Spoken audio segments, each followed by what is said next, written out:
Tokyo থেকে নিকে সম্মেলনে সরাসরি যুক্ত হচ্ছেন সহকর্মী মনিরুল সোহাগ। সোহাগ, এরই মধ্যে তো নিকে সম্মেলন উদ্বোধন হয়ে গেছে, প্রশ্নোত্তর পর্বে কথাও বলছেন প্রধান উপদেষ্টা, আর কি কি কর্মসূচি আসে আজ?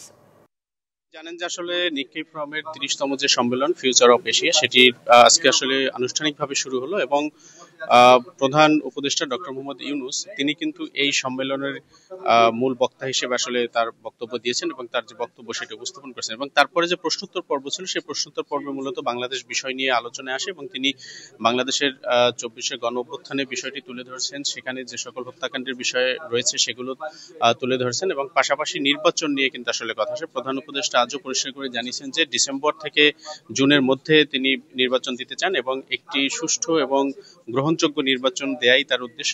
ওয়ালটন আবারও মিলিয়নিয়ার অফারে ওয়ালটন ফ্রিজ কিনে আপনিও হয়ে যেতে পারেন মিলিয়নিয়ার এবং নির্বাচিত সরকারের কাছেই তিনি ক্ষমতা হস্তান্তর করতে চান, এই বিষয়টি কিন্তু তিনি পরিষ্কার করে জানিয়েছেন এবং জানিয়েছেন যে একটি রাজনৈতিক দল ডিসেম্বরের মধ্যেই নির্বাচন চায় সেটি আসলে তাড়াহুড়া হয়ে যাবে বলে মন্তব্য করেন তিনি এবং এর প্রসঙ্গে তিনি আসলে যে সকল সংস্কারের কার্যক্রম চলছে সেই বিষয়গুলো কিন্তু তুলে ধরেছেন। এর পাশাপাশি এই নিক্কেই সম্মেলনকে কেন্দ্র করে জাপানে কিন্তু আরো একদিন অর্থাৎ আজ এবং আগামীকাল এই 2 দিন কিন্তু প্রধান উপদেষ্টার বিভিন্ন কর্মসূচি রয়েছে। এর মধ্যে জাইকার প্রেসিডেন্টের সাথে তার বৈঠক রয়েছে এবং পাশাপাশি আগামীকাল জাপানের প্রধানমন্ত্রীর সাথে বৈঠক রয়েছে। তো এই দুটি বৈঠক কিন্তু বাংলাদেশের জন্য খুবই গুরুত্বপূর্ণ, অর্থাৎ জাপানের প্রধানমন্ত্রীর সাথে যে বৈঠকটি অনুষ্ঠিত হবে সেখানে আসলে বাংলাদেশ থেকে কি কি সুবিধা আরো পাবে এবং এর মধ্যে উল্লেখযোগ্য কিন্তু প্রায় 1 লাখ তরুণকে জাপানে কাজের বা অন্যান্য ক্ষেত্রে সুবিধা দেয়া, সেই বিষয়গুলো আলোচনা আসবে এবং জাইকার সাথে যে আলোচনা সেখানে আপনি জানেন যে অর্থায়নের বিভিন্ন বিষয় রয়েছে। তো সব মিলিয়ে আসলে যে এই যে সম্মেলনটি সেই সম্মেলনটি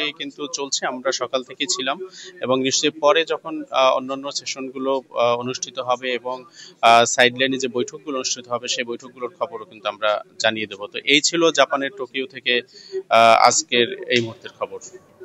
মনিরুল সোহাগ, ধন্যবাদ আপনাকে।